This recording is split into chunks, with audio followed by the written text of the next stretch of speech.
Hai murid-murid, apa khabar? Bertemu kembali. Hari ini kita akan belajar Bahasa Melayu tahun 3 SJKT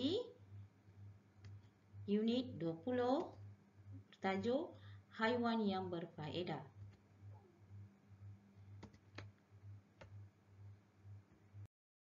Seperti biasa, standard pembelajaran hari ini 1.2.2 menjelaskan dan membanding beza maklumat tersurat dengan menggunakan idea yang kritis dan kreatif, serta 2.2.1 membaca dan memahami dan menerangkan idea keseluruhan.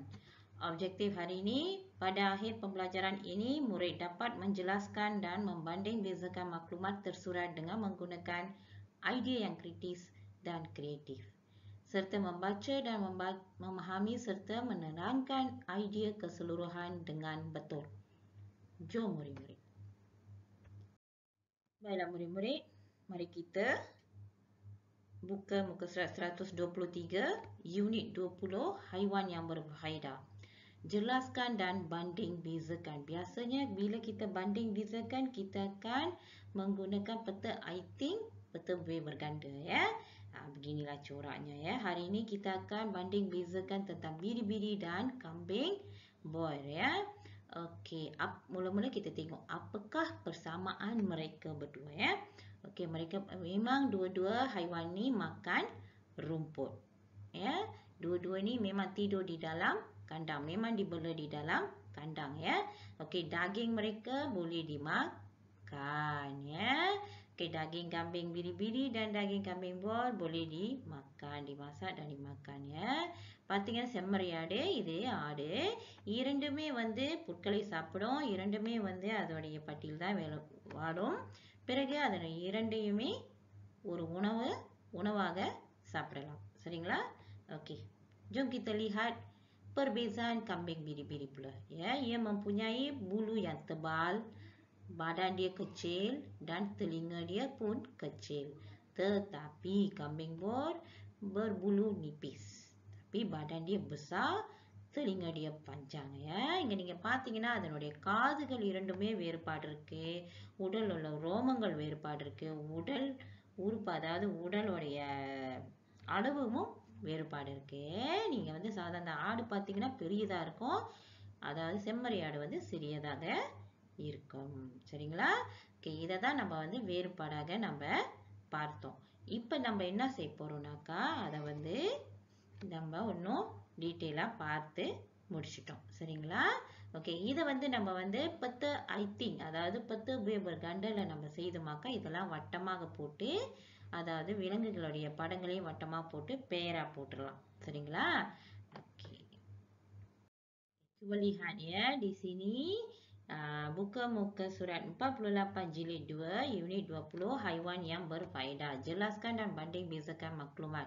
முதல்ல பார்த்தோம் இல்லையா மாணவர்களே, இரண்டு விலங்குகளுடைய வேறுபாடுகள் ஒற்றுமை வேற்றுமைகளை பார்த்தோம் இல்லையா. ஆசிரியர் சொன்ன இல்லையா 10 பேபர் கண்டை நம்ம பயன்படுத்துவோம். நீங்க பக்கத்துல பாத்தீங்கன்னா ஆசிரியர் இங்க தயார் நிலையில ஒரு 10 பேபர் கண்டை செய்து வைத்திருக்கேன். இப்போ இங்க பாருங்க, இங்க இரண்டு விதமான விலங்குகள் இருக்கு. சரிங்களா? ஒன்று நெல் வயலை பாதுகாக்கும் விலங்கு, இன்னொன்று நெல் வயலை அழிக்கக்கூடிய விலங்கு. சரிங்களா? இது பாத்தீங்கன்னா புங்கன். சரிங்களா? ஆந்தை. இது நீங்க பாத்தீங்கன்னா திகோஸ், எலி. சரிங்களா? ஆந்தை பஞ்சாங்க சவா, திகோஸ் புரோசா சவா. சரிங்களா? சரி, இதுலயே வேறுபாடு பார்த்துட்டீங்க. இரண்டுக்குமே வேற வேற வேறுபாடுகள் இருக்கு. சரிங்க, நீ பார்ப்போம். Badan besar, dapat terbang, suka bebas aktiviti pada waktu malam, makan tikus, burung dan katak. இது உடல் அமைப்பு பெரியது, பறக்கும், சுதந்திரமா இருக்க பிடிக்கும், இரவுல தான் ஆக்டிவா இருக்கும். ஏன்னா இரவுல தான் அதுக்கு கண் தெரியும் சொல்லுவாங்க இல்லையா. ஓகே, இது இதோடைய உணவு எலி, பறவை, தவளை. சரிங்களா? ஓகே, இது பொதுவா நெல் வயல்ல வைத்திருப்பாங்க, செம்மணி தோட்டத்துல வைத்திருப்பாங்க. சரிங்களா? ஓகே, இது அங்க வர அந்த அந்த பயிர்களை அழிக்கக்கூடிய விலங்குகளை இது சாப்பிட்டு அந்த பயிர்களை பாதுகாப்பா வைத்துக்கும். சரிங்களா? ஓகே, இங்க பாருங்க திகோஸ் பரோசா சவா. badan kecil, உடல் அமைப்பு சின்னது, berjalan pantas, விரைவாக நடக்கும், suka bebas, aktif pada waktu malam, இது இரவுல தான் ஆக்டிவா இருக்குன்றாங்க. ஆனா இது makan padi dan jagung, அதாவது இது சோளம், நெல் பயிர்கள் எல்லாம் சாப்பிடும். சரிங்களா? இதுலயே நீங்க பார்த்தீங்கன்னா, இவங்க 2 பேத்துக்கும் ஒற்றுமையும் இருக்கு, வேற்றுமையும் இருக்கு. ஒற்றுமைன்னு பார்த்தீங்கன்னா, 2 பேருக்குமே சுக்க பேபாஸ் சுதந்திரமா இருக்க பிடிக்கும். அடைச்சு வைக்க முடியாது அவங்கள. சரிங்களா? இன்னொன்று ஒற்றுமை பார்த்தீங்கன்னா, ஆக்டிவ் பட வக்து மாலாம். இரவுல தான் வந்து அவங்க வந்து ஆக்டிவா இருப்பாங்க. சுறுசுறுப்பா வேலைகள்லாம் இரவுல தான் அவங்க வந்து அவங்களோட வேலைகளை செய்வாங்க, முயற்சி பண்ணுவாங்க. சரிங்களா? ஓகே. அப்ப இங்க நம்ம பார்த்தோம்னாக்கா எப்படி செய்யலாம்?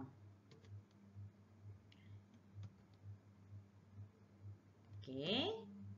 தாஜு வந்து நம்ம வந்து ஹைவான் yang berfaedah போட்டுக்கலாம். சரிங்களா? ஏன்னா இதுதானே தாஜு. சரியா? அடுத்தது நீங்க பார்த்தீங்கன்னா, இந்த நடு வட்டத்துல வந்து அந்த 2 விலங்குகளுடைய பெயர்களை போட்டுக்கலாம். இது வந்து உதாரணம் தான் ஆசிரியர் கொடுக்குறேன். அடுத்தது அதுங்களுடைய ஒற்றுமை பார்த்தோம் இல்லையா, சுக்க பேபாஸ். இன்னொன்று பார்த்தீங்கன்னாக்கா வேற்றுமை வந்து இதுக்கு வந்து உடல் பெரியது, அதாவது பூங்கோட்கு. எலிக்கு வந்து பார்த்தீங்கன்னா படான் கச்சில். இன்னொரு ஒற்றுமை ஆசிரியர் சொன்னேன் இல்லையா, ஓகே, அதை வந்து நீங்க தான் எழுதணும். சரிங்களா? அப்ப இங்க நீங்க பார்த்தீங்கன்னா வேற்றுமைகள் இருக்கும். வேற்றுமை நீங்க என்ன பண்ணணும், இந்த மாரி அம்புக்குறி போட்டு இங்க வந்து நீங்க வந்து வட்டம் போட்டுட்டு எழுதலாம். வேற என்ன வேற்றுமை? உடல் வாகு வந்து ஆசிரியர் வந்து வேற்றுமைகளை போட்டுட்டேன். வேற என்னென்ன வேற்றுமைகள் இருக்கு? ஓகே, பூங்கோட் வந்து பறக்கும், டப்பாட் திருபாங். ஆனா திக்கோஸ் வந்து பர்ஜாலான். சரிங்களா? ஓகே, வேற என்ன இருக்கு? உணவு முறை வேற்றுமை இருக்கு. சரிங்களா? அதுக்கப்புறம் வந்து இரண்டுத்துக்குமே வேற வேற இருக்கு. இது வந்து பாதுகாப்பு அம்சம் கொண்டது, இது வந்து அழிவை அம்சம் கொண்டது. சரிங்களா? அப்ப அந்த இத வேற்றுமையை வந்து நீங்க தேடி எழுதணும். இங்க நீங்க பாத்தீங்கன்னா நீல நிறத்துல உள்ளது வந்து ஒற்றுமை. Warna biru adalah persamaan. Yang lain tu adalah perbezaan. இது வந்து எலியோடைய வேற்றுமை எழுதணும். இது வந்து ஆந்தையுடைய வேற்றுமை எழுதணும். சரியா மாணவர்களே? இதை வந்து நீங்க வந்து உங்களுடைய buku rampayanல செய்யலாம். Baiklah murid-murid, sekarang kita lihat muka surat 124. Hari ini kita kena cari idea keseluruhan. அதாவது ஒரு கதையோ ஒரு பத்திரிக்கையோ படிச்சுட்டு மூல கருத்துக்கள், அதாவது முழுமையான ஒரு கருத்து, அங்கேருந்து என்ன கருத்து இருக்கு, எதை பத்தி சொல்லியிருக்காங்க அப்படின்னு பார்க்க போறோம். Sebelum itu kita kena baca ya. Jom baca. Bapa Rasmi membuat sebuah sangkar yang cantik. அதாவது ரஸ்மியோட அப்பா வந்து ஒரு கூண்டு செய்தார். ஓகேவா? Rashmi dan bapaknya membeli anak burung merpati. சரிங்களா? அவங்க வந்து என்ன செய்திருக்காங்க, புறா இருக்கு இல்லையா, புறாவுடைய குஞ்சுகளை வந்து வாங்கிட்டு வந்திருக்காங்க. Setiap hari Rasmi memberikan beras dan gandum kepada burung merpati. தினமும் அவர் என்ன கொடுத்தாரு அந்த பறவைக்கு? அரிசியும் கோதுமையும் கொடுத்தாரு அந்த பறவைக்கு உணவாக. burung itu membesar dengan cepatnya. அது மிக விரைவாக வளர்ந்து பெரியதாகிடுச்சு. அதுக்கப்புறம் பார்த்தீங்கன்னா, pihak sekolah Rasmi membeli burung merpati daripada Rasmi untuk ditempatkan di taman burung sekolah. நீங்க அங்க பார்த்தீங்கன்னாக்கா அவங்க வந்து என்ன செய்திருக்காங்க, பள்ளியில வந்து ரஸ்மியோட பள்ளியில வந்து அவங்க வளர்த்த பறவைகளை வந்து வாங்கியிருக்காங்க. சரிங்களா? jadi kita kena cari idea keseluruhan. என்ன ஐடியாவா இருக்கும்? இது என்ன, இந்த கதையை பத்தி, இது என்ன கதை, இது எதை பத்தி அது? Idea keseluruhan tujuannya untuk mengetahui teks yang dibaca bercerita tentang apa.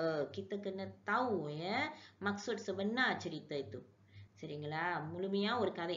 இப்ப ஒரு கதையை முழுசா படிச்சுமா அது இதை பத்தி தான், ஒரு பத்திரிக்கை படிச்சுமா இதை பத்தினா, ஒரு பூவை பத்தினா ஒரு பூ பத்தி விளக்கியிருக்காங்க அப்படின்னு சொல்லுவோம் இல்லையா, அதுதான். அப்ப இது என்ன பத்தியா இருக்கும் பாருங்க. Petikan ini menceritakan tentang pembelian burung merpati oleh Rasmi yang sangat sempurna. இது வந்து ஆசிரியரோட ஐடியா.